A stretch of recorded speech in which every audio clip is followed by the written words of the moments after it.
누가복음 4장 1절부터 3절까지 말씀, 우리 함께 합독하시도록 하겠습니다. 시작.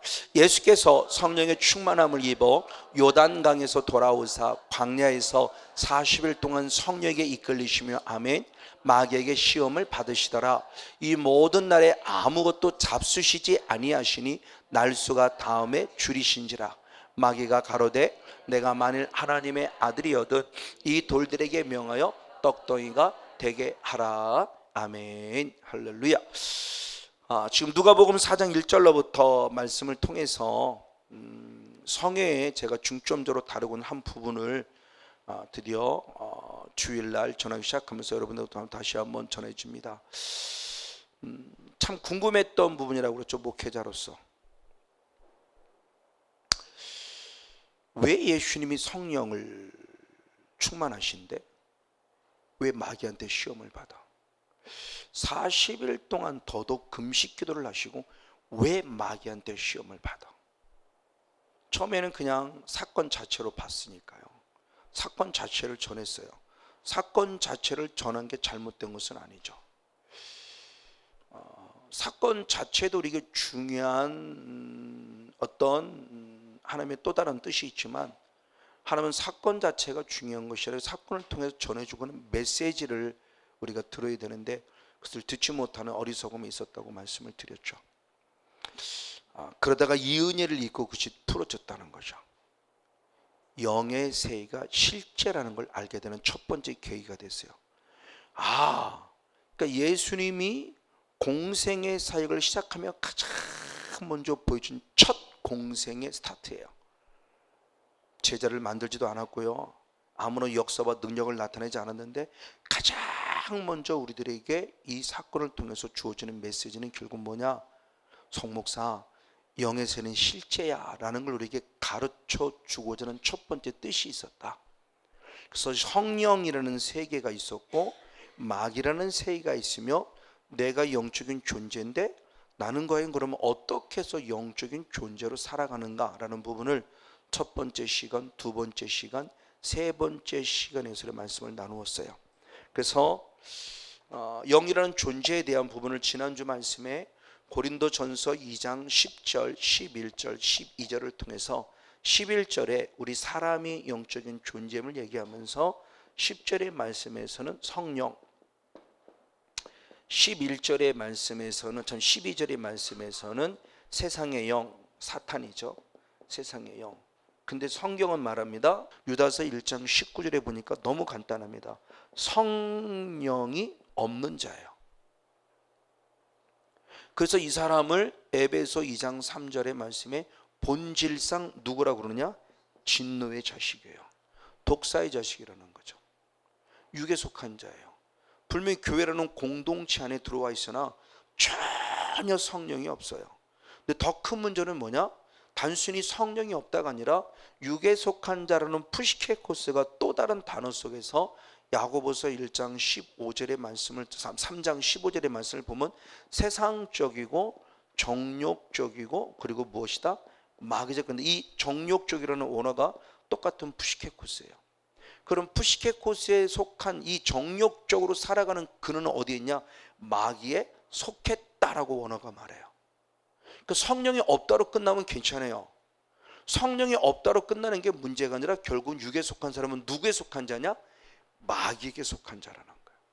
그럼 누가 마귀에 속하느냐? 죄를 짓는 자가. 그 육에 속한 자는 결국 뭐로 살아간다느냐요? 죄로 살아간다는 거예요.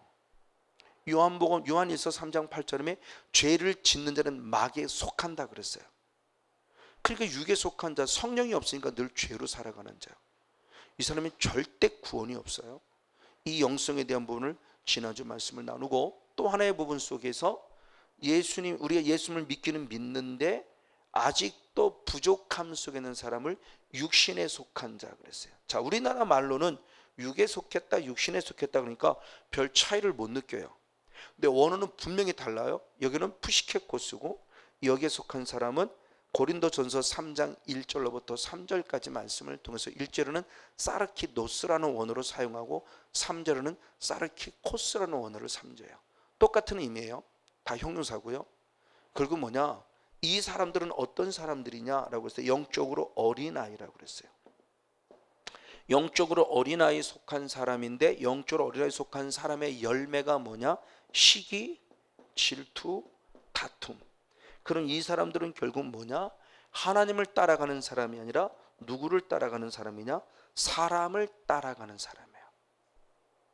그러니까 인본주의 신앙. 분명히 예수는 믿어요. 그래서 새로운 피조물로 구원받은 백성이 되었는데, 아직도 내게 여기에 속했을 때, 여기에 속했을 때 있었던 그 본질상 진노의 자식이라는 영성이 아직도 남아있는 존재예요. 불신자는 아니에요. 예수를 분명히 믿기는 믿어요. 근데 아직도 내 안에 뭐가 남아있냐? 그래서 사도 바울은 에베소 4장 22절의 말씀에 유혹의 욕심을 따라 썩어져가는 무엇을 벗어라? 옛사람을 빨리 벗어라. 그렇죠? 이 성향에 남아있는 옛사람의 흔적을 가지고 살아가요. 하나님의 자녀가 되었어요. 분명히 여기는 전혀 하나님의 자녀가 되지 않은 사람입니다. 막에 속한 사람인데, 여기는 하나님의 자녀는 되었으나 아직도 지극히 육신적으로. 그래서 사도 요한은 요한일서 2장 15절의 말씀에 육신의 정욕, 안목의 정욕, 이생의 자랑으로 살아가는 자, 또 세상을 사랑하고 세상을 따라가는 자, 옛사람의 흔적을 가지고 살아가는 자. 근데 영적인 어린아이이기 때문에 얼마든지 납치가 될 수 있다. 이 고백을 누가 했냐? 바울과 같은 영성을 가지고 고백한 거예요. 오라 나는 곤고한 자로다. 누가 나를 사망의 몸에서 건져낼꼬. 그럼 왜 곤고했냐? 답을 찾았으니 로마서 7장 21절의 말씀에 선을 행하기 원하는 내 안에 선만 있는 것이 아니라 안타깝게도 무엇이 같이 공존했다? 악. 그러니까 저와 여러분이 성령님만 계신 것이 아니라 내 의도와 상관없이 반대로 누구도 악한 영이라는 존재, 죄성이라는 존재로 내 안에 자리 잡아서 내 삶을 곤곡해 해요. 왜? 자꾸 옛사람으로 살아가 죄를 범하게 함으로. 그러니까 주님은 빨리 어린아이의 영성을 벗어버리고 청년의 신앙으로 자라고 아비의 신앙으로 자라라 라고 얘기를 하는 거죠. 그래서 완전히 육에 속한 사람을 벗어나야 돼요. 그래서 육신에 속한 때는 사르키노스, 사르키코스에 사는 삶. 그런 사람들은 고린도전서 6장 9절 10절 말씀이나 갈라디아서 5장 19절로부터 21절까지 말씀을 통해서 이런 자들은 전에도 경계한 것과 같이 하나님의 나라를 유업으로 얻을 줄 생각지 말라. 분명히 구원 받았는데 구원 얻을 줄, 하나님의 나라를 유업으로 받을 줄 생각지 말라라는 충격적인 얘기를 하세요. 그러니까 우리 영성에 대한 부분에 우리가 잘 모르고 있는 거죠. 그래서 예수님은 좁은 문 들어가기를 무엇하라? 힘쓰라. 그런데 그 힘쓰라는 원어가 우리가 생각하는 S라는 개념이 아니라 원어가 아고니 조마이니, 아고니 조마이라는 원어 자체가 뭐냐? 싸우라는 거다. 영적 싸움을 때 사용하던 단어예요. 사도 바울이 잘 사용하던 단어예요. 그러니까 사도 바울이 아고니 조마이라는 단어를 사용할 때는 꼭 영적 싸움을 말할 때 사용하던 단어인데, 왜 예수님도 아고니 조마이라고 말씀하시는데 왜 거기는 힘쓰라고 했을까? 좀 아쉬워요. 거기도 똑같이 좁은 문 들어가려면 믿음의 선한 싸움을 싸워라 이렇게 해석이 됐단다면 지금 우리 영성이 달라졌을 것이다. 옛사람의 흔적을 끊어버리고 하나님의 형상으로 회복되는 그 영성으로 가는 길이 철저한 영적 싸움입니다. 이게 육에 속한 자다. 그리고 마지막 세 번째 모습으로서는 고린도전서 3장 1절의 말씀에 누구라면 신령한 자. 그렇죠? 이게 이제 푸니마티코스. 푸니마라는 영인데 그 안에 완전히 속한 자, 푸니마티코스, 완전 성령에 완전히 속한 자, 신령한 자. 그 신령함의 핵심의 모습은 예수 그리스도가 본질이 신령이라고 그랬죠. 그래서 우리는 말씀으로 더 깊이 신령한 자가 되어야 되고, 신령한 자가 될 때 특징은 뭐 환상을 보는 게 신령한 게 아니고요. 고린도 교회는 환상 보고 은사 다 있었어요. 근데 사도 바울은 그를 절대 신령한 자라고 보지 않았어요. 어린아이, 왜? 열매를 보면 안 해요. 열매 보고 하는 거지 환상을 보니까 신령하다? 아니요. 환상을 본다고 신령한 거 아니에요. 주님의 음성을 듣는다고 신령한 거 아니에요. 가장 신령의 근본은 예수 그리스도인데 그 신령이 흐르는 예수 그리스도의 근본이 말씀이기 때문에 말씀 안에 젖어지는 거예요. 근데 진짜 신령한 자는 뭐냐? 누군가 죄를 지었을 때 자기를 돌아볼 줄 알고 자기의 모습에서 하나님의 경건한 신령의 영성을 흘려보내 죄 지은 자를 정죄한 자가 아니라 그를 다시 살려내는 자가 신령한 자다. 아멘. 이게 흐름이죠, 흐름. 그래서 사도 바울도 로마서 1장 11절의 말씀에 내가 로마 교회를 찾아가는 은혜는 신령한 은사를 나누어 주러 간다 그랬어요. 신령한 은사를 흘려보내 주러 가는 거, 그게 신령한 자의 열매예요. 그래서 나로부터 흘려보내야 돼요. 신령한 자의 모습은 완전히 성령의 충만함의 상태에 있는 자. 그래서 언어를 통해서, 눈빛을 통해서, 스킨십을 통해서 같이 함께 공속하는 자리만으로도 충분히 영성을 흘려보낼 수 있다. 할렐루야. 그래서 우리는 정말 성령 충만한 영적 주인공. 그래서 영의 세계가 실제라는 것을 늘 인지하고 의식하고 정말 언어, 생각, 행동 조심해야 돼요. 이 역으로 말하면 사탄은 지금 저와 여러분을 쓰러뜨리려고 정말 철저하게 호시탐탐 노리기 때문에 절대 기회 주지 마라. 보는 것을 통해서 기회 주지 말고요, 듣는 것을 통해서 기회 주지 말고요, 만지는 것을 통해서 기회 주지 말아요. 오히려 보고 듣고 만지는 것을, 하나님의 말씀을 보고 하나님의 말씀을 듣고 하나님의 말씀을 깨닫는 자가 되어야 되는 거죠. 그래서 정말 다시 한번 영의 세계가 실제임을 인식하고 인정하는 그 말씀을, 영의 세계를 누릴 줄 아는, 그래서 사탄을 영접함이 아니라 성령을 영접함으로 신령한 자의 바늘에서는 우리 모두가 되길 원하며 우리가 지난주의 말씀을 통해서 은혜를 함께 나누었습니다. 이제 오늘의 말씀은 지난주 말씀에 이어서 큰 두 번째 모습입니다. 첫 번째, 오늘 방금 누가복음 4장 1절 말씀을 분명히 읽었어요. 자, 예수님께서 성령이 충만하셨다 그래요. 성령이 충만하셨다. 그리고 성령의 무엇을 받았다? 이끌림을 받았다. 성령이 충만하셨고 성령이 이끌림 받았다. 이 사건이 뭐냐? 첫 번째는 영의 세가 실제임을 확증시켜주간 주님의 거룩한 뜻이 있었다고 그랬어요.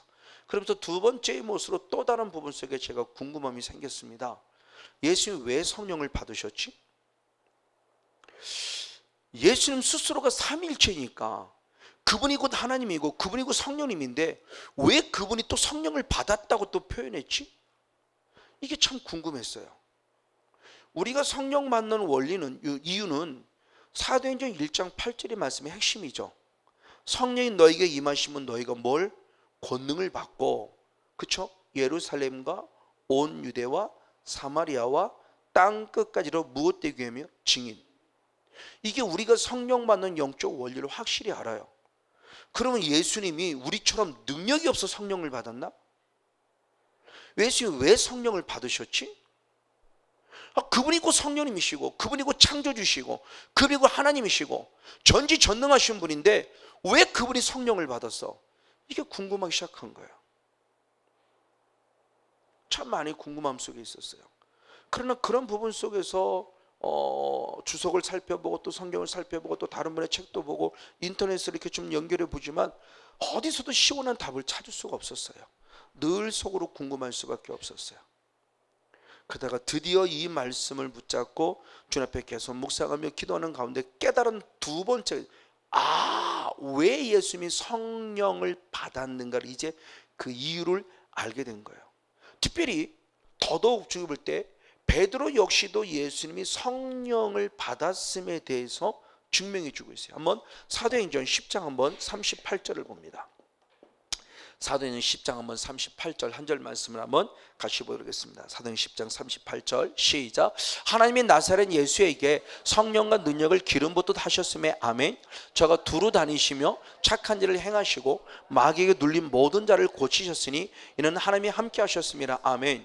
자, 지금 베드로가 고넬료에게 설교하는 내용입니다.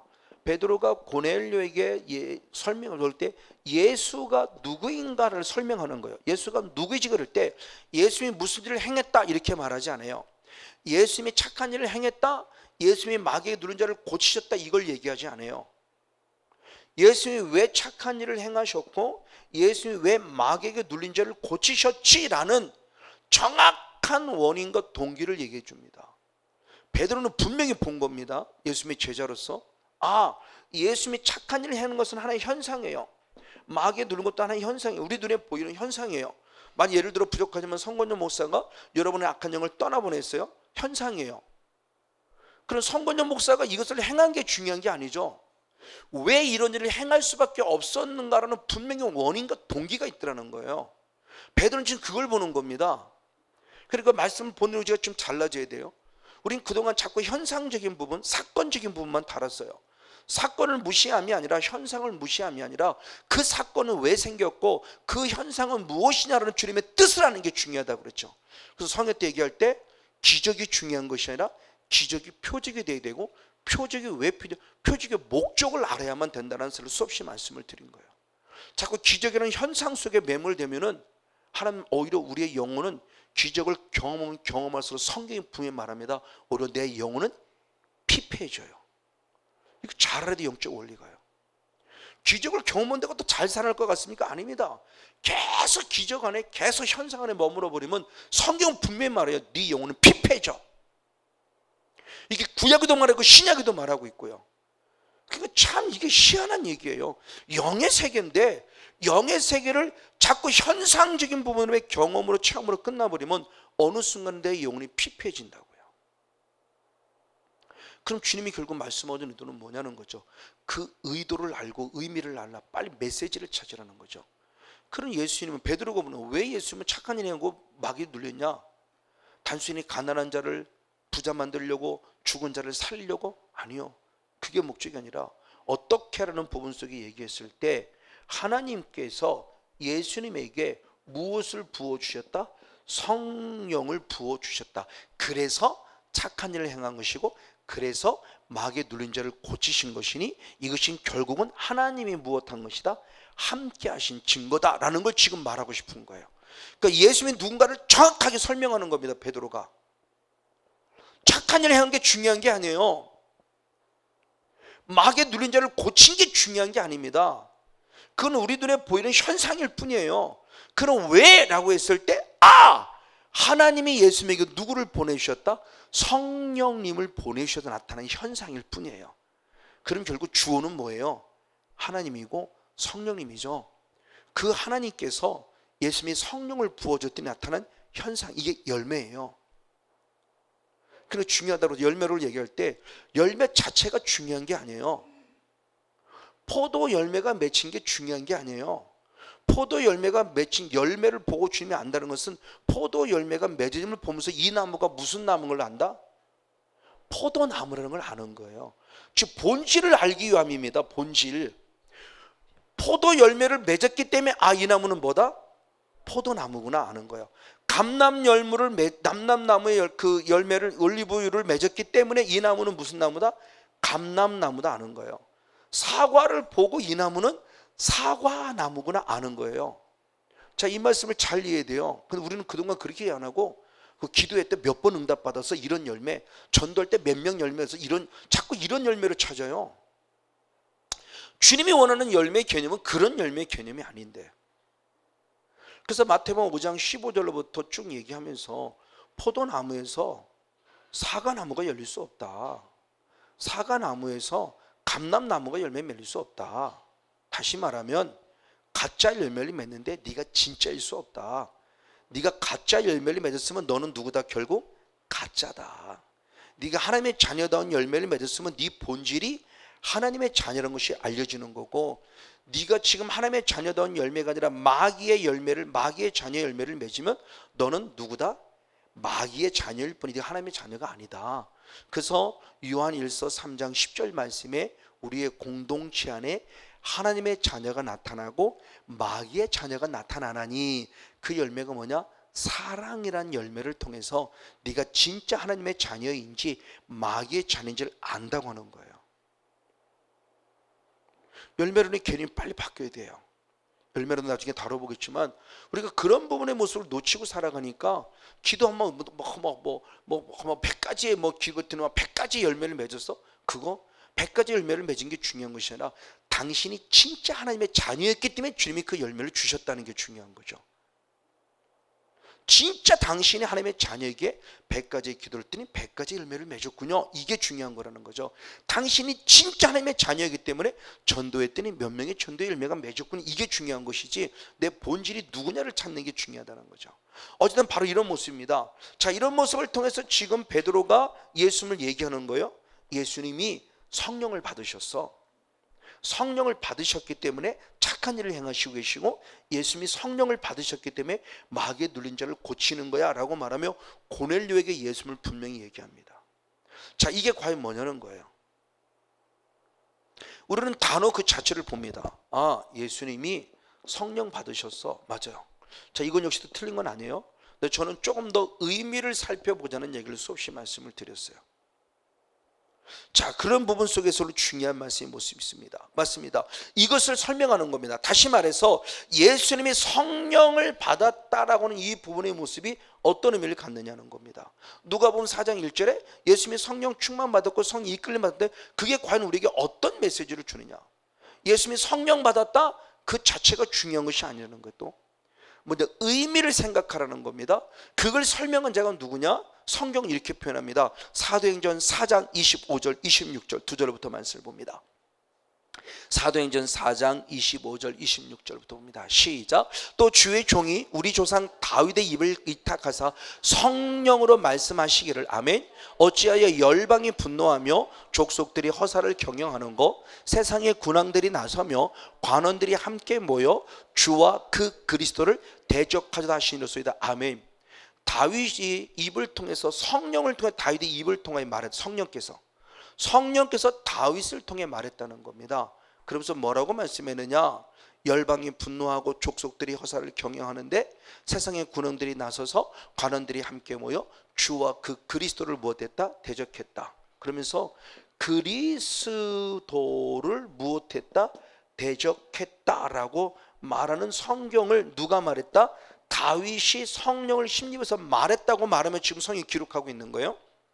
자, 그럼 이 다윗이 그럼 언제 이 말을 했냐 그랬을 때 똑같은 말씀이 시편 2편 1절 2절 말씀이 있습니다. 시편 2편 1절 2절 네, 역시 같이 있습니다. 시작. 어찌하여 열방이 분노하며 민족들이 허사를 경영하는 것, 세상의 군왕들이 나서며 관원들이 서로 꾀하여 여호와와 그 기름 부음 받은 자를 못했다? 대적했다. 자, 여기서는 그리스도를 대적했다고 나오는데 구약 성경을 통해서 다윗이 직접 말한 성경을 보니까 기름 부음 받은 자를 무엇했다? 대적했다고 해요. 자, 신약 성경에서는 지금 헬라어를 사용하는 부분 속에 기록된 성경은 뭐라고 표현했다? 그리스도라고 표현했어요. 그리스도를 대적했다라고 표현했어요. 근데 여기서는 무엇이냐? 기름 부음 받은 자를 대적했다라고 하면 다윗이 처음 얘기했을 때 누가 대적을 받냐? 기름 부음 받은 자라고 그런 거예요.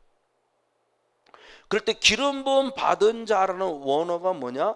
우리로 말하면 메시아, 원어 그대로 말하면 마시아흐 이거예요. 헬라 그 히브리어 원어 그 자체를 말하면 마시아. 근데 이것이 지금 우리들이 사용하는 쉬운 상황이가 영어로서 사용할 때 우리가 메시아예요. 그러니까 메시아라는 원어가 기름 부음 받은 자인데 기름 부음 받은 자가 대적을 받는다. 근데 신약 성경에서는 똑같은 말씀 용할 때 누가 대적을 받는다? 그리스도. 그리고 결국 뭐냐? 결국 메시아라는 원어와 그리스도라는 원어는 같다라는 거죠. 히브리어와 헬라어의 차이일 뿐이지 그 뜻은 같다. 그럼 메시아라는 뜻은 뭐냐? 기름 부음 받은 자. 그리스도라는 뜻은 뭐냐? 기름 부음 받은 자라는 뜻을 가지고 있다.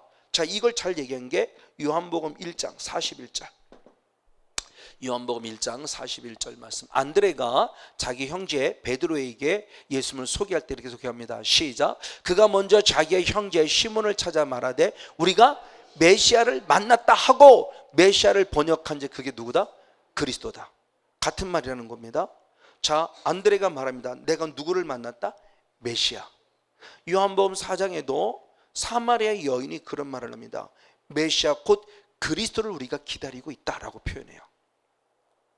메시아 곧 그리스도를 기다리고 있다. 그러니까 이스라엘 백성은 신앙의 시간에서 메시아를 기다렸어요. 지금도 유대인들 가운데 예수님을 구원자로 믿는 메시아의 줄을 뺀 유대인들은 지금도 아직도 누구를 기다리냐? 메시아를 기다려요. 즉 그리스도를 기다려요. 기름 부음 받은 자를 기다려요. 그러니까 중요합니다. 기름 부음 받은 자가 뭐냐는 겁니다. 메시아예요. 근데 그걸 신약 성경에서는 그리스도로 해석했어요. 그럼 중요하죠. 기름 부음을 받았다는데 그 기름 부음을 받았다라는 그게 도대체 뭐를 말하는데 기름 부음을 받았다는 얘기예요. 도대체 뭐길래 기름 부음을 받았다? 다시 말하면 기름 부음을 받았다는 게 무엇을 상징하고 무엇을 의미하냐는 거예요. 성경에 기름 부음이라는 단어가 많이 사용되어 있어요. 구약에는 거의, 신약에도 몇 군데 기름 부음이라는 단어가 사용되어 있는데 도대체 기름 부음이라는 단어가 무슨 뜻이기에 오늘 우리들은 얼마나 많은 목사님들이 기름 부음이라는 단어를 사용하냐고요. 그걸 잘 설명하는 대표적인 한 부분의 모습이 사무엘상 16장 13절입니다. 사무엘이 기름불을 취하여 그 형제 중에서 그에게 부었더니 아멘. 이날 이후로 다윗이 여호와의 신에게 크게 감동되니라. 사무엘이 떠나서 라마로 가니라. 아멘. 사무엘이 하나님의 감동을 통해서 이새의 집을 찾아갑니다. 사울 왕을 대신할 왕을 세우기 위해서. 그래서 모든 형제들을 봤을 때 내가 가졌던 감정과 다른 하나님의 음성은 막내를 불러라 그랬고 그 막내를 불러 다윗에게 진짜 기름을 부었어요. 기름을 부었더니 영적인 현상이 생겼어요. 다윗은 느꼈는지 다윗은 느낀 줄 모르겠지만 다윗에게 기름을 부을 때 영적인 현상은 뭐냐? 놀라워요. 이날 이후로 다윗이 누구에게? 여호와의 신에게 크게 무엇됐다? 감동되니라. 결국 기름을 붓는다는 얘기는 뭐냐는 거예요. 기름을 붓는 건 현상입니다. 기름을 붓는 건 현상이에요. 현상이 중요한 게 아니라 이 현상을 통해 주님이 우리에게 주는 메시지는 결국 뭐냐? 기름을 부을 때 내게 우리에게 무엇이 임한다는 걸, 성령이 임한다는 걸 상징하고 그걸 확증시켜 주는 거죠. 그러니까 기름 부음이라는 단어를 사용한다는 것은 결국 우리가 누가 임하기를 원하는 거냐? 성령님. 그걸 이사야 선지자 똑같이 얘기합니다. 이사야 61장 1절. 이사야 61장 1절입니다. 역시 한번 같이 한번 읽습니다. 시작. 주 여호와의 신이 내게 임하셨으니 이는 여호와가 내게 기름을 부으사. 아멘. 자, 그렇습니다. 거기까지 한번. 여호와가 내게 기름을 부었어요. 여호와가 내게 기름을 붓는 게 뭐냐? 여호와의 신이 내게 임하신 것이다. 그러니까 여호와의 신이 내게 임한 것이 뭐냐? 하나님께서 내게 무엇이다? 기름을 부으신 거다. 저건 역시도 지금 앞으로 오실 메시아에 대한 예언을 하는 겁니다.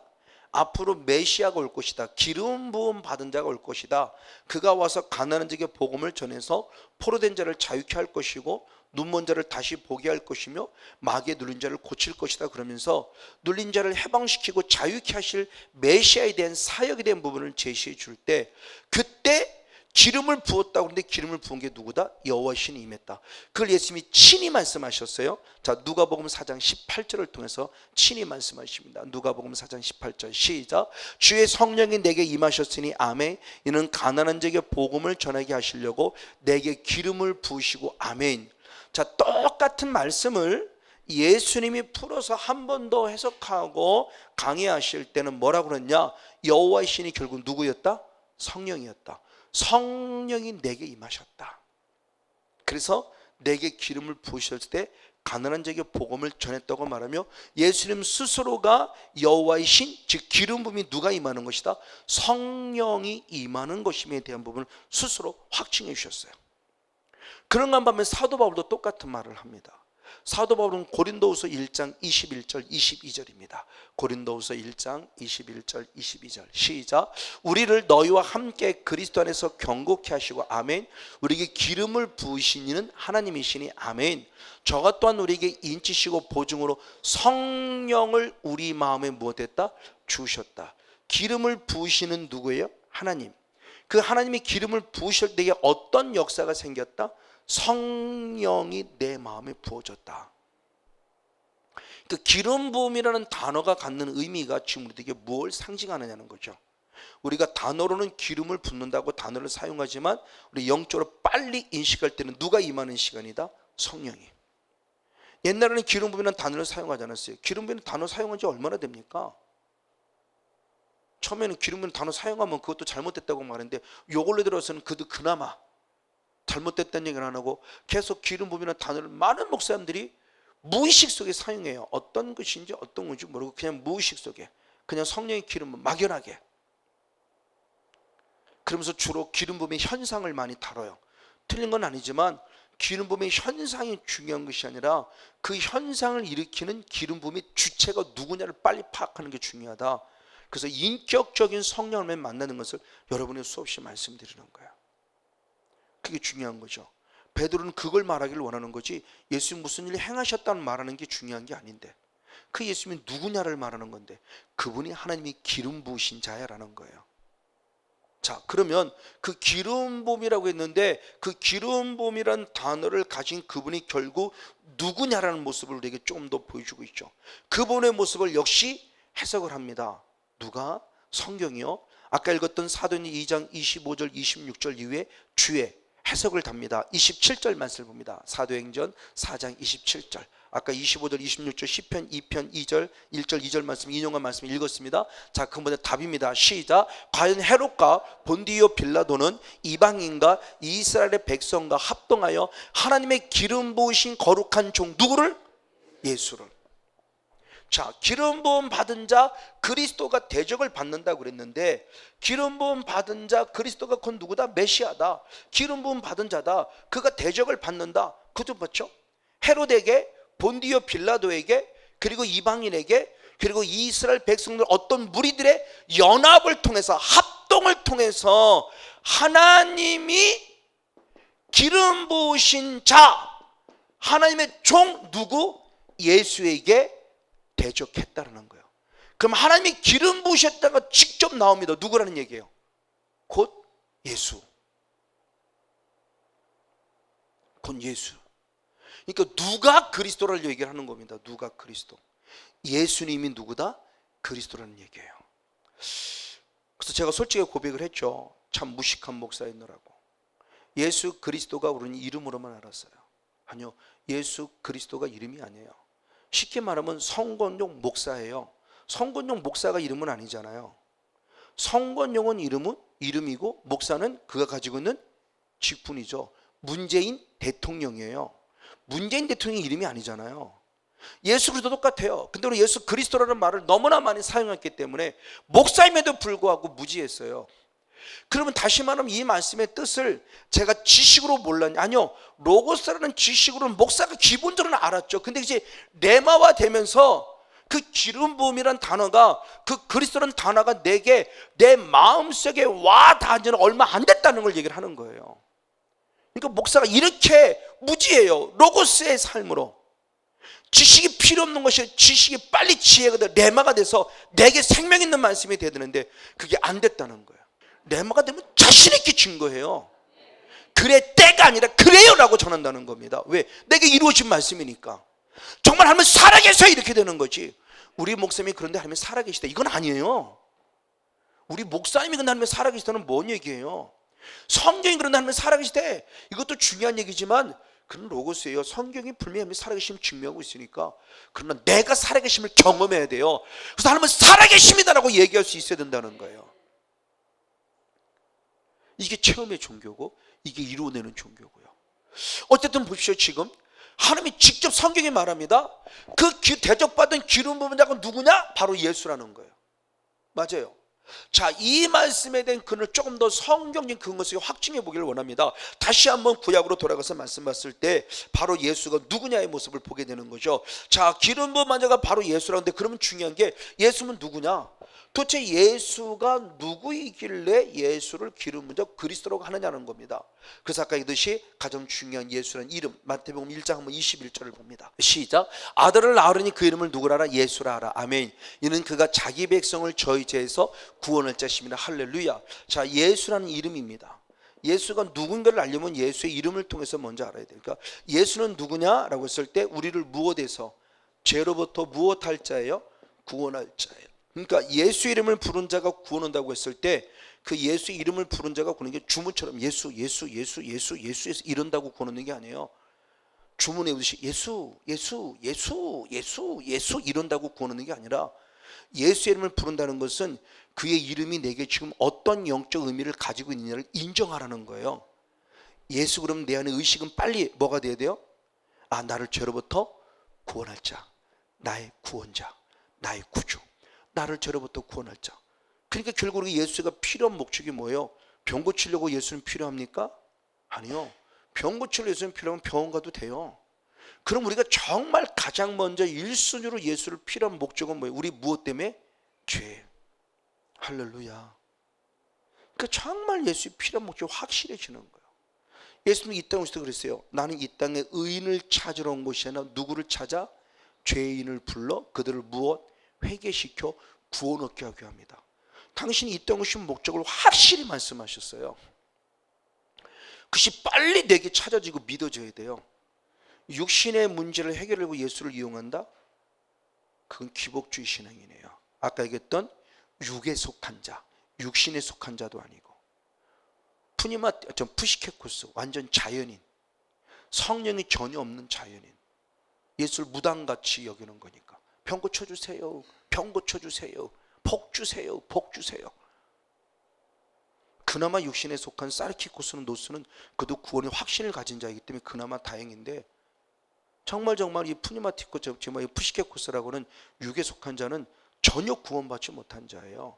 성이 없는 자로 끝난 게 중요한 게 아니라 그렇죠. 막에 속한 자라는 겁니다. 근데 교회라는 공동체 안에 들어와 있다니까요. 그러니까 아까 사도 요한이 이 안에 하나님의 자녀가 있고 이 안에 마귀의 자녀가 있다고 그러잖아요. 사도 요한이 직접 말한 거잖아요. 너무너무 중요한 모습이에요. 자, 어찌됐든 지금 그 모습을 통해서 예수가 누구냐 할 때 예수의 이름값입니다. 아, 예수님? 그러면 우리를 죄로부터 무엇할 자이다? 구원할 자이다. 근데 죄로부터 구원하는 이 일을 감당하기 위해 모습에서는 그 전에 사도 바울도 똑같은 말을 하죠. 디모데전서 1장 15절. 디모데전서 1장 15절. 사도 바울은 예수님을 어떻게 표현했는가 봅니다. 디모데전서 1장 15절 시작. 믿보다 모든 사람이 받을 만한 이 말이요 그리스도 예수께서 죄인을 구원하시려고 세상에 임하시다. 아멘. 그러므로 나는 죄인 중에 누구다? 그렇죠. 예수를 믿는 목적을 사도 바울이 확실하게 얘기해요. 내가 누구이기 때문에? 죄인 중에 괴수이기 때문에 나는 누가 필요하다? 죄인을 죄로부터 구원해 주실 예수님이 필요하다라며 예수의 존재를 확실하게 인식했음을 고백해요. 죄인 중에 괴수이기 때문에 나는 예수님이 필요해요. 이 문제를 해결해 준 유일한 분은 예수님밖에. 왜?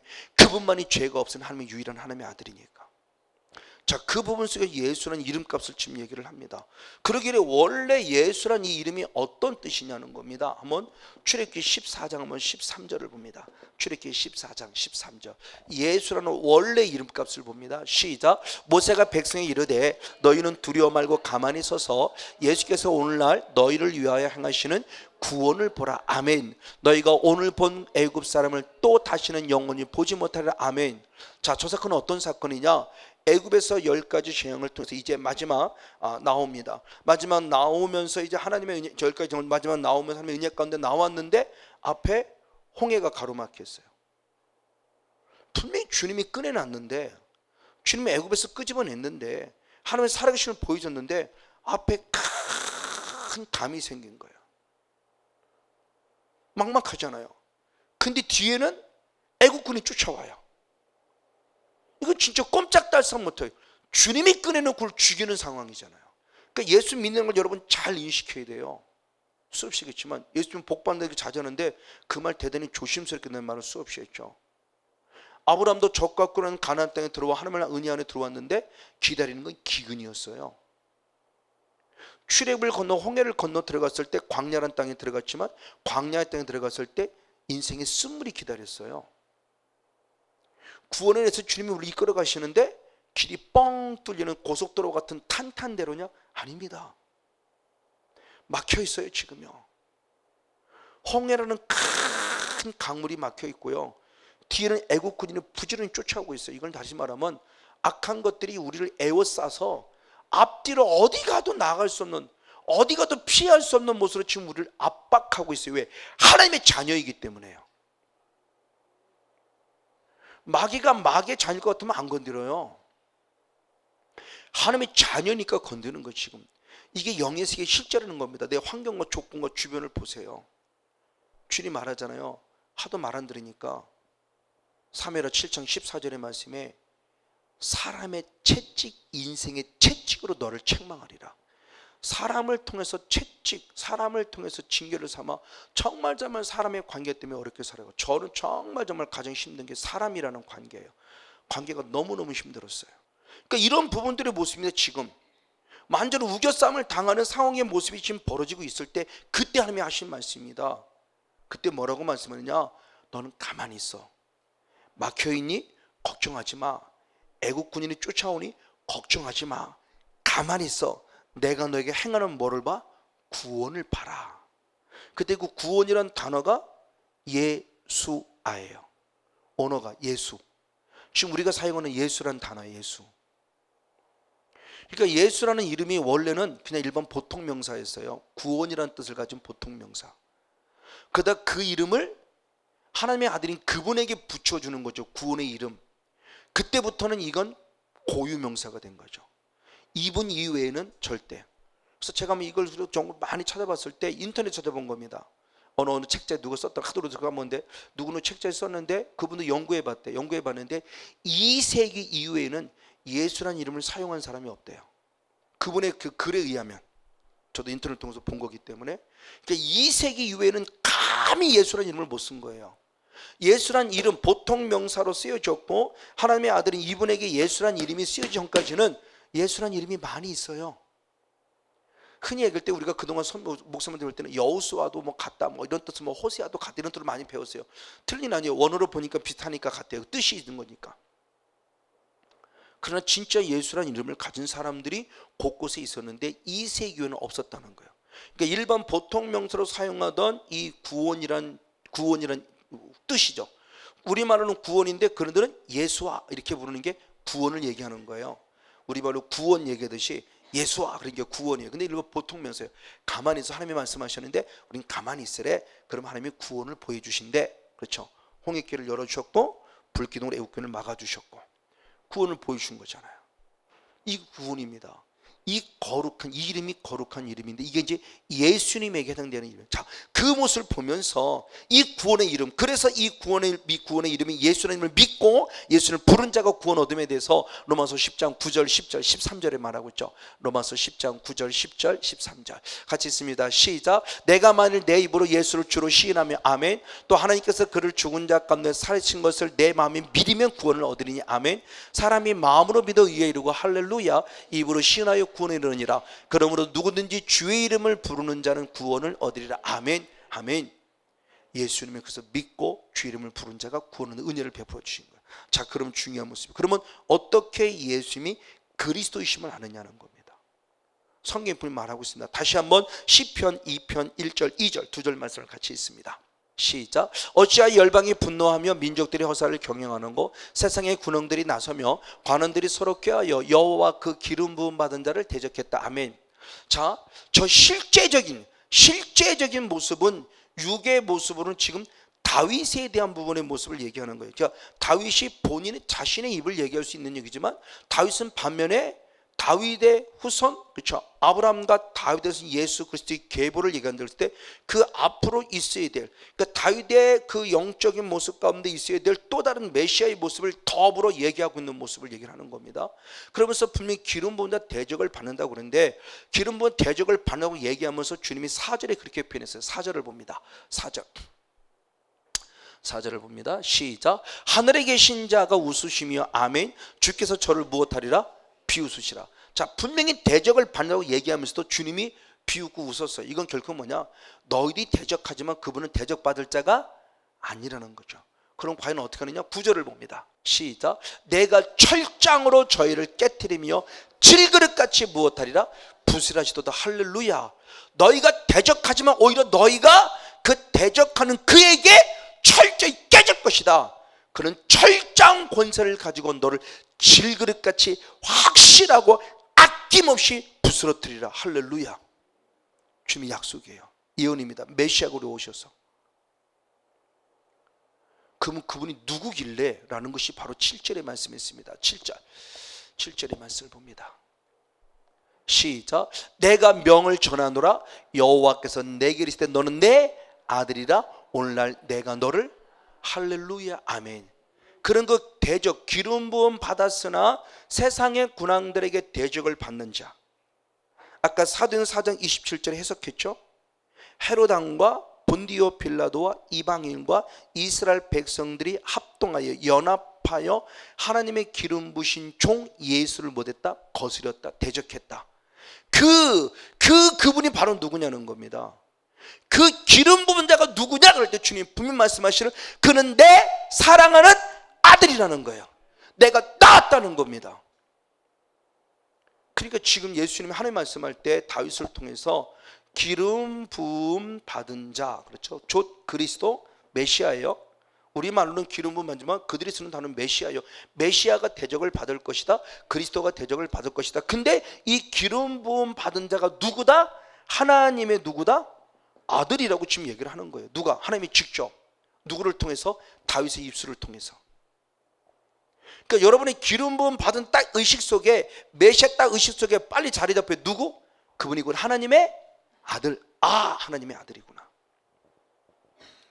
그러니까 예수님이 바로 그리스도라고 하는 그런 무비 속에서 어떻게 알 수 있냐 얘기하는 부분의 모습이요. 그걸 고백한 자가 우리가 잘 아는 대로 마태복음 16장 16절의 말씀에 베드로가 고백하기를, 주는 그리스도시요 살아계신 하나님의 아들입니다. 아멘. 그러면서 이제는 기름 부음 받은 자 그리스도가 무엇과 연결되다? 하나님의 아들. 그러니까 기름 부음이란 단어와 그리스도란 단어와 메시아라는 단어와 하나님의 아들이란 단어는 뗄래야 뗄 수가 없어요. 그래서 사탄의 존재가 누가복음 4장 41절에 그렇게 고백을 합니다. 자, 한번 누가복음 4장 41절의 말씀을 봅니다. 누가복음 4장 41절 시작. 여러 사람들에게서 귀신들이 나가면 소리질러 가로되 당신은 하나님의 아들이니다 라고 고백할 때 예수께서 꾸짖사 저희의 말함을 허락지 아니하시니 이는 자기를 누군 줄? 그리스도인 줄 알기 때문이다. 자, 사탄의 고백은 누구라고 고백했어요? 하나님의 아들입니다 고백했어요. 근데 하나님의 아들이라는 언어 자체는 하나님의 아들을 고백했지만 그 행간을 읽으면 결국 사탄이 예수님을 하나님의 아들이라고 인정한 것은 누구로 인정했다는 거예요? 그리스도로 인정했다는, 그걸 예수님이 알고 조용히 해! 라고 그런 거죠. 왜? 아직은 당신이 그리스도임을 들으려고 나타날 때가 아니니까. 조용히 한 사탄아. 맞아요. 그러니까 그리스도라는 단어와 하나님의 아들이라는 단어는 뗄래야 뗄 수 없는 밀접한 관계를 가진 거예요. 자, 이 말씀을 잘 이해를 해야 돼요. 자, 이 말씀을, 그 말씀에 대한 부분의 모습을 히브리서 기자가 시편 2편 7절의 말씀을 인용해서 히브리서 5장 5절에 그렇게 고백했어요. 한번 히브리서 5장 5절의 말씀을 봅니다. 히브리서 5장 5절 시작. 또한 이와 같이 그리스도께서 대제사장 되심도 스스로 영광을 취하심이 아니요 오직 말씀하시니가 저더러 이르시되 너는 내 아들이니 오늘날 내가 너를 낳았다. 아멘. 누가? 그리스도가. 그리스도를 향해서 지금 하시는 말씀을 다시 얘기하는 거예요. 그 그리스도가 대장 되심은 당신 되고 싶어 된 것이 아니라 누구에서? 하나님에서 됐는데, 그때 그 그리스도 대장으로 오신 그리스도를 누구라고 인정한다? 하나님의 아들, 내 아들임을 인정해 주고 계신다는 거죠. 히브리서는 지금 글을 쓰는 거예요. 아, 곧 그리스도가 하나님의 아들이구나. 하나님의 아들이고 그리스도구나. 하나님의 단어라고 고백하면 빨리 의식이, 아, 그리스도구나. 그리스도는 단어가 써 있을 때는 빨리 한 가지 더 행간을 읽을 게 하나님의 아들이구나라고 인정할 수 있어야 된다는 거죠. 그러니까 뗄래 뗄 수 없는 관계예요. 자, 그 부분의 모습을 통해서 보면서 결국 이 말입니다. 자, 그러면서 그러면 예수님이 그리스도이심을 어떻게 알 수 있느냐? 성경 역시 확증을 줍니다. 가장 먼저 누가복음 1장 35절의 말씀을 봅니다. 누가복음 1장 35절 역시 같이 있습니다. 시작. 천사가 대답하여 가로되 성령이 내게 임하시고 지극히 높으시니 능력이 너를 덮으시리니 이러므로 나실 바 거룩한 자는 하나님의 아들을 일컬으리라. 아멘. 자, 지금 동정녀 마리아에게 가브리엘 천사가 가서 그렇게 얘기합니다. 얘야, 너는 아들을 낳을 거야. 그 이름을 예수라고 해.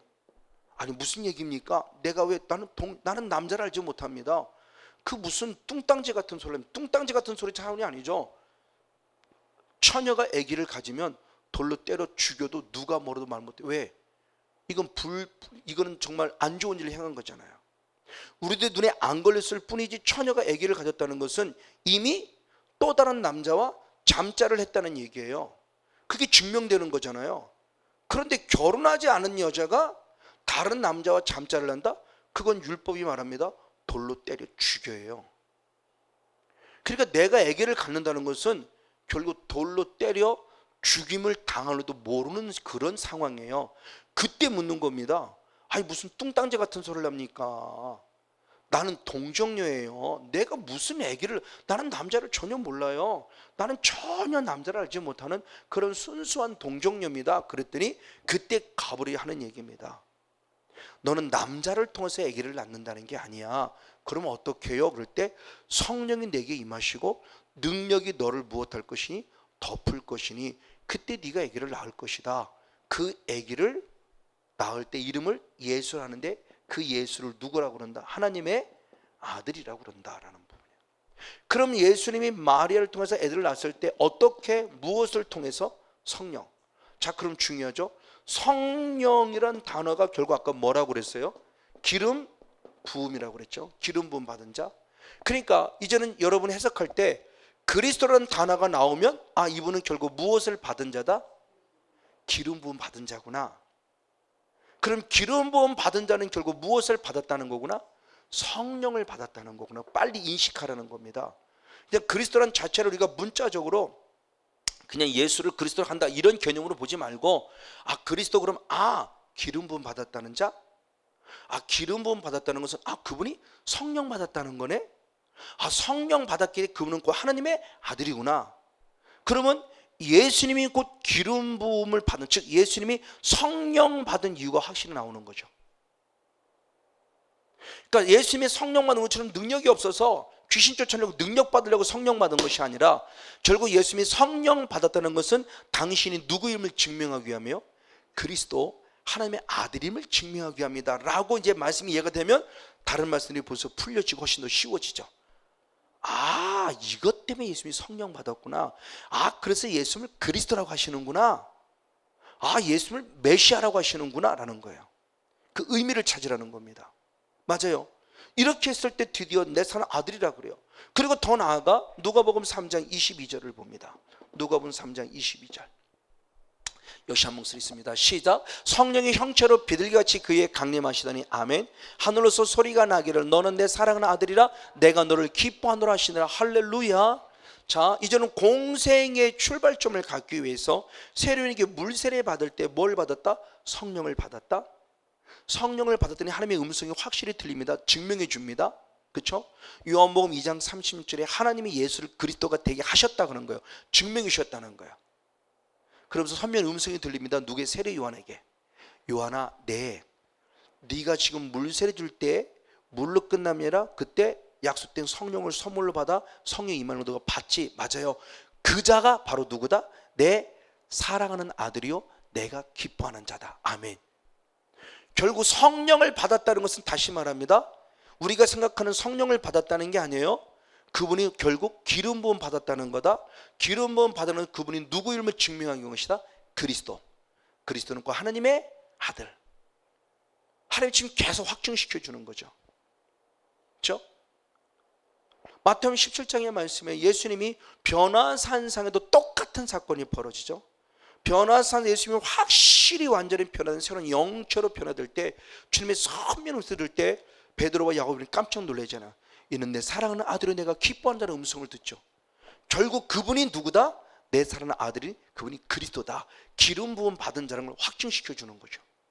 그래서 베드로의 고백에서 주는 나는 그리스도시요 살아계신 하나님의 아들은 고백이 나왔을 때 배경이 되어주는 아주 중요한 모습으로 기록되어져 있죠. 너무너무 중요한 모습이에요.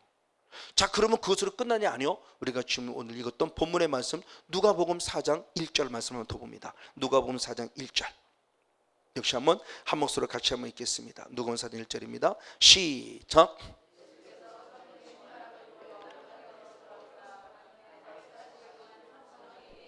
아멘. 자, 태어날 때 성령으로, 세례 요한에게 세례 받을 때 성령으로, 그리고 계속해서 아까들이 성령으로 무엇하셨고 충만하셨고, 그리고 성령의 무엇을 받았고 이끌음을 받았다. 그럼 예수님이 성령 받았다는 걸 말하고 싶은 거냐? 아니다. 그분이 곧 누구라는 걸 얘기하는 것이다. 그리스도라는 걸 얘기하는 것이다. 너에게 다가온 그 그리스도, 너희들이 기다리던 메시아인데 그 메시아에게 성령 충만하시고 계속해서 성령 이끌림 받았고, 그리고 14절 말씀에 더 중요한 게 14절, 열심히 14절 말씀을 봅니다. 같이 한번 읽습니다. 14절의 말씀 시작. 예수께서 성령의 권능으로 갈릴리에 돌아가시니 그 소문이 사방에 퍼졌다. 아멘. 무엇이다? 성령이 무엇을 이루셨다? 권능. 자, 그리고 나서 소문이 나면서 예수님이 실제적인 일을 시작하셨다는 거예요. 자, 그러면 하나님의 아들인 예수 그리스도도 성령을 한 번 받았다? 아니요. 즉 그리스도라는 기름 부음 받은 자가 되었다. 이제 우리도 예수님을 믿음으로 그리스도인이 아니라 예수님을 믿어 그분을 통해서 성령을 받았기에 이제 우리도 누구다? 그리스도인이 되었다. 그리스도인이 되었다는 것은 하나님의 아들로 인정받은 것이다. 그래서 로마서 8장 9절의 말씀에도 네가 성령이 너에게 임하시면 내가 그리스도의 사람이요, 성령이 너에게 임하지 않으면 너는 그리스도의 사람이 아니라 그랬어요. 그러니까 성령 때문에 그리스도인이 된 거예요. 그리스도의 사람이 된 거예요. 할렐루야. 근데 그 그리스도인이 되었다고 했을 때 그 그리스도인이 당연히 성령 받았다 그리스도인? 아니요. 그건 시작에 불과한 거예요. 그래서 사도행전 1장 8절의 말씀에 성령이 너에게 임하시면 너희가 무엇을 받고? 권능을 받고 예루살렘과 온 유대와 사마리아와 땅 끝까지라. 그렇죠? 성령이 너에게 임하시면 뭐를 받으라? 권능. 그럼 이 권능은 우리가 생각하는 것처럼 한 번에 탁 받는 게 아니라는 거죠. 하나님의 아들 예수님도 권능으로 능력이 나타나서 실제적인 사역을 감당하기까지는 잉태하는 순간부터 계속 성령의 세례를 통해 성령의 그래서 계속해서 충만하며 더 나아가 이끌림을 넘어 권능으로. 하나님의 아들 예수님도 당신이 삼위일체의 본질이면서도 계속 성령 받고 일하셨다는 거예요. 그 성령의 권능을 이뤘다는 이 4단계까지 올라갔을 때 성령의 권능이라는 차원이 그리고 우리가 생각하는 성령이 임하서 이렇게 해서 권능이 아니라는 거죠. 얼마나 많이 사모하시고 갈급하셨고 성령이 하나님께서 계속 그에게 부어주셨을까. 그럼 우리에게 임하는 권능이라는 차원이 그냥 우리가 생각하는 그런 차원의 권능, 성령이 임하시고 권능, 귀신 쫓아내? 아니요. 흉내냈다는 큰 코 다쳐요. 흉내냈다가는. 사도행 19장의 말씀에 놀라운 사건이 벌어져 스게와의 아들 7 아들이 제상들인데 그들이 바울을 빙자합니다. 흉내내는 거죠. 바울처럼 사탄아 떠나가라고 하는 겁니다. 지금 흉내내는 거예요. 그랬더니 사탄이 말합니다. 내가 예수도 알고 내가 바울도 아는데 너는 누구냐라고 말하면 오히려 해코지를 하죠. 도망가 버리잖아요. 이 은혜임 싣고 흉내내는 거 해코지 당합니다. 정말 이 사역의 부분의 모습이 정말 중요한 걸 느끼는 거예요. 자, 에스겔 47장의 말씀에 우리에게 성령의 생수, 성령이 임함에 대한 단계를 4단계로 말합니다.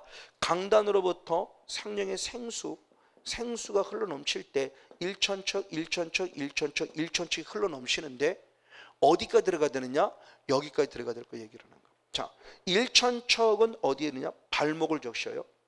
또 1천척을 깊이 들어갔더니 무릎을 적셔요. 또 1천척을 깊이 들어갔더니 허리를 적셔요. 또 1천척을 깊이 들어갔더니 창일하게 수염할 정도로 헤엄할 정도로 창일하게 적시고 나니까 이때서부터 9절과 12절에 에스겔 47장 9절 한번 읽어봅니다. 에스겔 47장 9절 12절 4천척을 들어간 겁니다. 시작. 이 강물이 이르는 곳마다 번성하는 모든 생물이 살고 아멘. 또 거기가 심이 많으리니 이 물이 흘러 들어가므로 바닷물이 소성함을 얻겠고 아멘. 이 강이 이르는 각처의 모든 것이 살 것이며 할렐루야. 강 좌우가에는 각종 먹을 실과나무가 자라서 아멘. 그 잎이 시들지 아니하며 실과가 끊치지 아니하고 달마다 새 실과를 맺으리니 할렐루야. 그 물이 성소로부터 나옴이라 아멘. 그 실과는 먹을 만하고 그 잎사귀는 약재료가 되리라 아멘. 자, 4천척이 돼서 충만하여 헤엄할 정도가 되니까 회복이 되진다. 소성이 된다. 소성이 되어 회복이 되니까 나도 살고 남도 살려주는 자가 된다는 거죠. 내가 사는 실과가 돼서 때마다 절마다 열매를 맺고 나로 말하면 또 다른 삶을 살려는 약재료가 됐다라고 표현해요. 너무 의기소침하는 것도 문제지만 너무 교만한 것도 문제예요. 여기까지 찬 것 갖고 일할 수가 없더라는 얘기죠. 그 성령의 권능이라는 차원이 뭐냐는 겁니다. 지금 충만해서 흘러 넘쳐야 돼요. 흘러 넘침에 대해서도 잘 이해를 해야 돼요. 성령 계속 부어져요. 부어지는 누군 자꾸 새나, 왜? 여기가 구멍이 뻥뻥 뚫어졌어요. 아직도 낡은 가죽 부대예요. 옛사람의 흔적을 가졌어요. 마음의 생각 때문에, 상처 때문에, 아직도 내가라는 부분이 가져서 계속 부어주는데 계속 흘려보내요. 이것이 새로운 가죽 부대로 딱 됐어요. 상처는 먼저 다 치유도 회복 딱 됐어요. 그러면 흘러나감이 아니라 흘러 넘치는 거죠. 소실이 아니라 누군가 주는 자예요. 부족하지만 저는 그 원리를 깨닫으면서, 부족하지만 저는 조금이나마 여러분이 주는 자가 된 게 감사한 거예요. 맞아, 여기까지예요. 그러니까 예수님이 권능을 받고 그때부터 소문이 나면서 실제적인 사역 속에 들어갔다고 하는 그 부분의 모습은 예수님도 그냥 한 번 성령 받았다가 아니에요. 그래서 성령 받는 기름 부음이라는 단어가 너무 중요함을 알았기 때문에 저는 그걸 적용할 때 처음부터 사탄아 떠나가 그러지 않아요. 여러분의 머리에, 저는 제가 영적으로 느낄 때 저는 손이 가장 좋아요. 여러분 자꾸 머리 안수가 처음에는 물론 머리에 원수하고 다 지나갑니다만, 저 실제로 사게 되면 저는 손, 왜?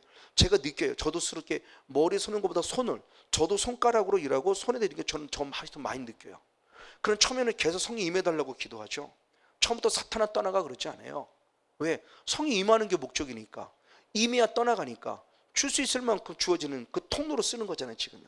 그래서 뭔가 주어졌을 때 이제 느껴지는 겁니다. 손바닥에 느껴지든지 배에 느껴지든지 뭐가 톡톡톡 튀는 게 느껴져요. 때로는 환상으로 딱 보여줄 때도 있고 생각으로 탁 스치게 할 때도 있고, 그때 보여줄 때 저는 환상으로 불교용 같으면 주로 불상이 보여주고요. 우상 무속의 용 같으면 저는 여기에게 여러분의 어깨에 깃발이, 빨간 깃발, 하얀 깃발이 보여져요. 그리고 제사용 같은 거 보면 제사하는 광경들의 모습이 환상 가운데 보일 때 있고요. 그러면 딱 체크하는 거죠. 아, 불교인구나. 이 불상이 보지는 게 나와. 그러면은 톡톡톡 튀는 게 드디어 발동하고 드러나고 나타나게 되는 거고. 이것이 권능을 가진 자가 줄 수 있다는 거죠. 쉽게 얘기하면 권능까지 오지 않았는데 뭔가 흉내내 봅니다. 그러면 스게와 일구바처럼 당해요. 그러니까 교만할 이유도 없고, 반면에 충분히 됨에도 불구하고 못하는 것도 또 그것도 문제, 안 하는 것도. 그러니까 바울 같은 경우는 디모데에게 디모데후서 1장 6절의 말씀에 하나님의 은사를 부릴 듯 하고 다시 안수했다고 그랬잖아요. 안수를 통해 성령의 불이 확산되어 권능으로 일하도록, 그러니까 줄 수 있는 자가 된다는 거. 그러니까 예수님이 스스로 권능 안에 임했다고 하는 이 권능은 그냥 일반적으로 능력을 차원을 나타내는 의미로 보지 말고, 아, 예수님은 계속 성령 받으셨구나, 예수님은 계속 기름 부음을 받으셨구나, 예수님은 계속 그리스도적인 삶을 사셨구나, 그럼 우리도 계속 기름 부음 받은 그리스도인다운 삶이 되는구나. 제가 10년 동안 부지런히 온 것은요, 저는 한 번도 여러분을 살려내겠다는 그런 것이 아니라 내가 살아야겠다는 이유 때문에 지금도 저는 매월 첫째 주님 기쁨회를 가는 거예요. 왜? 내가 살아 여러분을 살려내잖아요. 내가 죽은데 어떻게 여러분을 살려내요? 저는 한 번도 정말 앞에 솔직히 고백했고, 여러분도 많이 고백했지만, 여러분 사역 도와주러 내가 협력사쪽으로 가서 여러분 사역하려고 그런 마음 갖고 온 적 한 번도 없어요. 저는 제가 살러 가요. 왜? 살아야 저도 살고 여러분도 살려내니까. 그러니까 성령의 충만함이라는 단어의 의미가 조금 더 우리가 깊이 보면서 일상적으로 생각하는 충만함이 끝나지 말고 이끌며 받는 상황까지, 권능이 나타날 수 있는 상황까지 계속 성령 받아라. 이것은 결국 끊임없다라는 거예요. 계속적으로 받은다는 거예요. 하나님의 아들 예수님도 그렇게 행하셨는데, 그리고 십자가 완성하고 우리에게 성령을 부어주심으로 모든 걸 마치셨는데, 당신의 가진 모든 능력에게 성령을 부어주시고서야 예수님의 십자가의 사역을 십자가로 끝내서는 안 된다는 얘기를 제사장도 사명을 통해서 많이 말씀을 드렸죠. 예수님의 십자가 제3의 사건의 모습이 십자가로 끝나면 안 됩니다. 십자가는 반드시 무엇해야 돼요? 부활해야 돼요. 부활하면 결국 뭐냐? 부활로 끝나면 그분은 결국 무엇 하셨어요? 승천하셨어요. 그럼 왜 승천하셨냐는 이유는 답하죠. 간단하죠. 우리에게 무엇 보내주기 위함이에요? 성령. 그러니까 십자가의 사건이 결국은 어디까지 연결된다? 성령. 왜? 그래서 죄사함을 받는 자, 참 회개하는 자에게 죄를 사함의 은혜를 주고 무엇을 선물로 주신다? 성령. 여기까지 가야 되는 거죠. 그걸 저는 여러분에게 번제단의 영성에도 분명히 얘기를 했죠. 이미 구약시대부터 피가 있으면 불이 있었어요. 너는 피와 불을 딸로 분리했는데 아니요, 분리가 아니에요. 피가 있으면 반드시 불이 있어야 돼요. 어쨌든 바로 이런 모습입니다. 이렇게 예수님 스스로가 계속 성령의 기름 부음을 통해서 당신 스스로가 그리스도, 하나님의 약속된 그리스도, 기름 부음 받으러 오셨다는 것을 확증해가는 사건을 보여주는 겁니다. 그래서 예수님이 친히 말씀하시기를, 성경에 말하기를 사도행 3장 20절, 사도행 3장 20절, 사도행 3장 20절 시작. 또 주께서 너희를 위하여 예정하셨던 누구? 그리스도. 곧 누구를 보내셨다? 예수. 곧 그리스도가 누구다? 예수. 예수님이 곧 누구다? 그리스도. 그래서 이제는 앞으로 나오겠지만 예수가 그리스도가 돼야 돼요. 예수가 그리스도. 예수 그리스도라고 하나로 붙여주는 것도 중요하지만 예수가 그리스도예요. 즉 그리스도는 다음 주도 모르겠지만 그리스도는 결국 직분이에요. 그러니까 예수라는 이 이름값의 사명, 이름값의 사명을 완성하려면 그는 무슨 직분? 그리스도라는 직분을 통해서 성령 받아야만 하신다는 거예요. 그럼 우리도 마찬가지죠. 어떻게 성령 받지 않고. 그래서 사도 바울은 죄와 사망의 법에서 해방될 수 있는 유일한 것은 생명의 성령의 법이라고 말하며 로마서 8장을 또 성령을 또 완성하는 거죠. 너무너무 귀한 모습입니다. 그래서 그분의 부산에서 달아갈 거예요. 어쨌든요, 저 중요한 모습입니다. 이렇게 해서 예수가 그리스도, 그분이고 기름을 예정하셨다는 건 이미 시편 2편 1절 2절을 통해서 예언하신 말씀이 이루어진 것에 대한 부분을 얘기를 합니다. 그럼 그렇게 오신 예수님은 어떻게 사명을 감당하셨냐? 자, 누가복음 4장 16절 17절 18절까지 연이하면 있습니다. 누가복음 4장 16절 18절 17절 18절 시작. 예수께서 자라나신 곳 나사렛에 이르사 안식일에 자기 규례대로 회당에 들어가 성경을 읽으시려고 서심이. 아멘. 그럼 권능으로 귀신 쫓아내므로 다 있냐? 아니요. 권능으로 귀신을 쫓아낼 뿐만 아니라 그분은 매 안식일마다 어디를 들어가셨다? 회당에 들어가셨다. 무엇하러 들어가셨다? 말씀, 성경, 말씀 때문에. 그러니까 진정한 그리스도는 능력을 나타내는 것도 중요하지만 결국 본질은 뭐냐? 말씀이에요. 그래서 능력 나타내는 것은 왕적인 사명을 가지고 오셨다면 말씀은 선제적 사명으로 오신 거예요. 그래서 한 예를 듭니다. 자기 자신을 드러내는 모습. 예를 들 때 아까 읽었던 이사야 61장 1절 말씀에 대한 설명을 하는 거죠. 그래서 18절 말씀에 17절에 선제 이사야의 글을 드리거늘 책을 펴서 이렇게 기록한 데를 찾으시니 곧 주의 성령이 내게 임하셨으니 이는 가난한 자에게 복음을 전하게 하시려고 내게 기름을 부으시고 나를 보내사 포로된 자에게 자유를, 눈먼 자에게 다시 보게 함을 전파하며 눌린 자를 자유케 하셨다. 아멘. 그래서 당신이 이 땅에 오신 사명을 적나라하게 드러냅니다. 그걸 마태는 그렇게 표현했습니다. 자, 마태복음 4장 23절 말씀을 봅니다. 마태복음 4장 23절 역시 있습니다. 시작. 예수께서 온 갈릴리에 두루 다니사 할렐루야 저희 회당에서 가르치셨습니다. 아멘. 천국 복음을 전파하셨습니다. 아멘. 백성 중에 모든 병과 모든 약한 걸 고치셨습니다. 할렐루야. 그러니까 그리스도로 오신 예수 그리스도, 예수님은 한 가지만 하신 게 아니라는 거죠. 병 고치는 것도 중요하지만 말씀을 가르친 것도 중요하고 복음을 전파하는 것도 중요해요. 자, 중요하죠. 하나님을 믿는 하나님의 백성들에게 복음을 준 거예요. 자, 사도 바울과 아볼로의 사이의 다른 점이 그거죠. 사도 바울은 이방인을 대상으로 예수 그리스도를 믿지 않는 자들에게 복음 증거가 핵심이었다면 아볼로는 교회라는 울타리 안에 들어온 성도들에게 하나님의 천국 복음을 증거하고 예수를 증거하는 사역을 했어요. 쉽게 얘기하면 바울은 전도자적인 사명을 통해서 세상으로 나아가 땅까지로 복음을 전함 속에 불신자를 대상으로 복음을 증거했던다면 베드로나 반면에 또한 아볼로 같은 사람은 교회라는 예수님을 나의 구원자로 믿어 교회라는 울타리 안에 들어온 사람들에게 말씀을 또 충분히 가르치고 복음을 제시하면서 신앙이 자라게 하는 데 쓰여진 거죠. 그래서 고린도전서 3장 6절 말씀에 바울은 씨를 뿌렸고 아볼로는 물을 주었고 자라게 하시는 분은 하나님이었죠. 그러니까 각자 각자의 사명의 모습이 다르죠. 그러니까 누구나 어떤 사람은 유난히 전도를 잘하시는 목사님이 있어요. 그런 반면에 어떤 모습은 유난히 또 잘 가르치시는 분이 있어요. 어떤 사람은 유난히 또 잘 치유하시는 분이 있고요. 그러니까 각자에게 주어진 것인데 이건 하나만을 가지고 자랑하고 하나만을 가지고 할 수는 없다는 거죠. 이 삼박자가 잘 맞아야 된다는 거예요. 그래서 티칭이 있으면 프리칭이 있고 프리칭이 있으면 힐링이 있어야 돼요. 가르치고 전파하고 고치는 역사. 이게 그리스도로 오신 예수님이 하신 사명의 핵심을 가르쳐 줍니다. 맞습니다.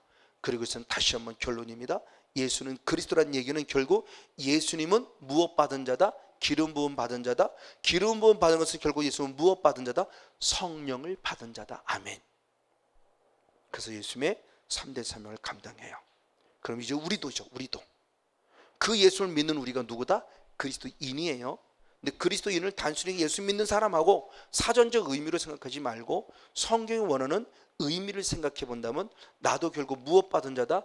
성령의 기름 부음을 받은 자다. 아멘. 성령을 받은 자가 된 나도 그리스도인이 되었으니 저와 여러분도 예수님처럼 사도 바울이 그리스도를 본받은 것 같이 너희는 나를 본받으라고 당당히 말씀한 것 같이 이제 우리도 예수님이 하신 바로 가르침의 사역, 예수님이 하신 전파의 사역, 예수님이 하신 고치는 사역, 우리도 그대로 감당하는 진정한 그리스도인이 돼서 하늘의 신령복과 땅의 기름진 복을 공급받는 우리 모두가 되어지기를 예수님의 이름으로 간절히 축복하고 축원을 드립니다. 할렐루야.